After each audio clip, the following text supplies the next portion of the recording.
Welcome back to the channel, everyone. Today we have the Bills Cowboys. This was a very interesting game to say the least. The Buffalo Bills pick up a dominant 31-10 win at home versus the Dallas Cowboys.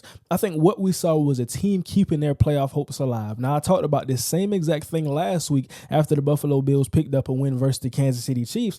And I think that right now they don't control their own fate. But what they have to do is win out. They have a couple of football games, which I think they will be favored in. And then at the end of the season, you're looking at the game versus the Dolphins. That's going to detail a lot of things, whether or not they make the playoffs. But for today's game, a big-time win. They showed that there's something outside of Josh Allen. And I think when you make the switch with the offensive play callers, you fire a Ken Dorsey, you bring in Joe Brady. Now he's the play caller.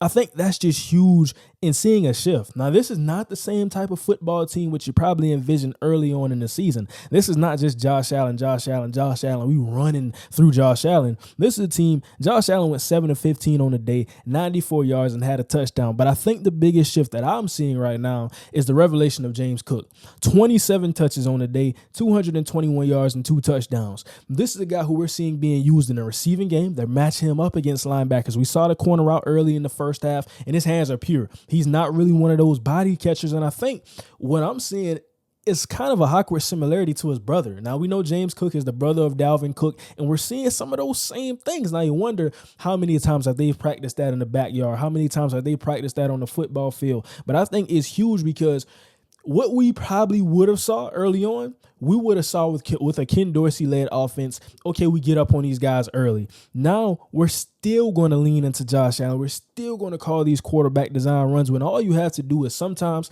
hand it off to Ty Johnson, hand it off to Latavius Murray. They leaned into the running game, and they show with that offensive line they were not going to go out today. They were a more physical game. They were a more physical football team for all 4 quarters. And I think for the Dallas Cowboys, no answer to it. Now, what I've been talking about a lot for the Dallas Cowboys with those linebacker positions in particular, you have Marquise Bell, you have Damone Clark, Rashaan Evans, he just got pulled up to the team. I think those are a couple of different things. And then you can also mix in Jaron Kearse and Donovan Wilson. But outside of Damone Clark and Rashaan Evans, those guys are kind of dime nickel linebackers, not true linebackers. And I think the Buffalo Bills took every advantage to attack that. Like I said, we look at the receiving core for the Buffalo Bills. Stephon Diggs had 4 receptions, 48 yards. But the biggest thing that I'll talk about, the Buffalo Bills had 28 first downs and 20 of them were rushing. They had 3 first downs from penalties and 5 from passing first downs. So I think we look at that. And I also want to talk about what Josh Allen said. He had a quote, and he said, "I don't think I threw the ball that many times," which again, just get it done. Just find a way to win. I felt like the kid that didn't do anything in the class project but still got an A. And that's how you sum it up. I mean, from what we saw in this football game, that's the perfect summarization of what we saw yesterday. The Buffalo Bills showing a different identity, especially with some of the things we saw in the weather. Now, we saw Dalton Kincaid drop the pass early, had on rain gloves, I believe, and then he put on the dry gloves. So just seeing that with those weather conditions, being able to adapt. Now, we think about Buffalo, that's a place that it snows when we talk about playoff football. If they can somehow continue to win out, get into playoff football with the way they're playing right now, I don't think nobody wants to see this team. If they can run the football like this, play defense like this, Von Miller getting back healthy. They had no A.J. Epinesa on the defensive line. They had no Micah Hyde in the back end. So I think all of those things with the Gregory Rousseau, with the Ed Oliver, it's starting to look a little bit scary. I'm seeing a team that's heating back up. I think a lot of the things that we saw early on being so profound and Josh Allen doing everything. That was my biggest problem with the Buffalo Bills. I said, okay, if you stop Josh Allen, if you get outside of that and they get a lead, can they control the clock? Can they keep the defense off of the football field? And you lose guys like Matt Milano, Tre'Davious White. Now you have to lean on some of those second, third string corners. And I think teams were attacking that, but now we're seeing Sean McDermott, a defensive-minded head coach, getting back onto that. And I think for the Dallas Cowboys, it was just an unexpected day to say the least. Dak Prescott, 21 of 34, 134 yards, an interception, took 3 sacks. Now, I like what the Buffalo Bills did from the aspect of bringing different coverage packages, bringing different blitz packages. Now, we're looking at this and we're saying we're going to run these 2 high safeties and we're not going to give up the big play. The longest reception of the day for the Dallas Cowboys was a CeeDee Lamb 16-yard catch. They had those safeties, 2 high safeties, and they said we're not giving that up. And I think you look at that, what they've been predicated on was Jake Ferguson getting down the football field, Brandon Cooks going for the shot play. We saw Dak Prescott try to hit Brandon Cooks on the shot play in the first quarter, overshot him. So different types of things. I think they said Tony Pollard, sure that running back that we saw last year that went over 1,000 yards, had 11 carries, 52 yards, but they got down so early. So you're looking at some of those things, and you can't run the football when you're down like the Dallas Cowboys were down. I think it's just, especially for the offensive line, because they brought different stunts when we're talking about the Buffalo Bills. They brought different slants, different movement across the defensive line.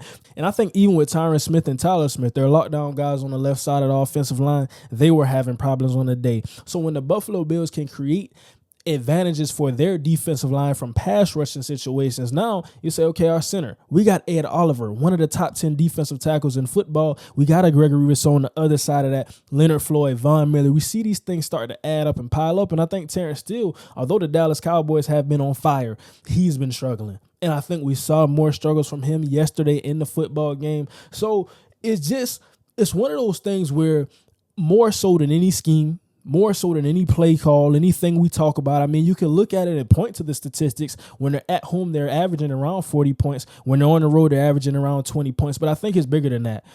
We saw a team in the Buffalo Bills that took the wheel out of the Dallas Cowboys. It's one of those physical games, and I point to the one drive in the third quarter. The Buffalo Bills had around a 12-play drive, took just about everything, all of the time off of the clock in the third quarter, and then the Dallas Cowboys get the football back. They go 3 and out. There's nothing worse, and I can speak from experience, there's nothing worse than being on a football field in a game where you're already losing. You give up a long drive, 10-plus plays, and then the offense goes out there and goes 3 and out. That takes all of the fight out of you. That takes all of the spirit out of you, and we saw that from that Dallas Cowboys team. Now, I think it's interesting that we're going to have to see, can teams consistently do this for them? Now, when we talk about Dak Prescott in the MVP race, there's a couple of questions that we have. I think that he does take a notch down. We're looking at Lamar Jackson and Brock Purdy right now. I think you talk about those non-quarterback guys like the Tyreek Hills and the Christian McCaffreys. Those guys really deserve to be right in the thick of this thing. But we're seeing it even based on the odds. Vegas Sportsbook, all of these different things, we're seeing that it's just they're putting a heavy emphasis on the quarterbacks. But when you talk about Dak Prescott in a game like this, I don't think it was all on Dak. Now, I said that the offensive line really struggled a lot on the day, but even for Dak, just situations where we have to give the quarterback answers. There was a lot of different things that we saw from the Buffalo Bills, and when you play those 2 high safeties, man coverage underneath, you're going to have to make those tight window throws. And I think when you find yourself in a situation where you're trying to extend the play, find something that truly is open, it's just going to be tough against a defense which was playing such good coverage in the back end. They were marrying the pass rush with the coverage. That's what I always talk about with good defense. You got to rush with the coverage and cover with the rush. Overall, just taking a step back, I want to know what you guys think about this one. The Buffalo Bills having a really good performance. We've seen this in the past 2 weeks, but I think yesterday's game, we saw 4 quarters of it. Early on in the Kansas City game, they jumped out early and then got stagnant in the second half. But also for the converse, how can the Dallas Cowboys bounce back from a loss such as this one? How do they prepare themselves for the San Franciscos, the Philadelphias, those teams that we talk about in the NFC as we get into playoff football? How can they get back to that level? We've seen them beat Philadelphia. Now they got a very good matchup against the Detroit Lions, and that's going to tell us a lot about the NFC. Don't forget to like, comment, and subscribe as always. That's going to do it for today's show. And now, yeah.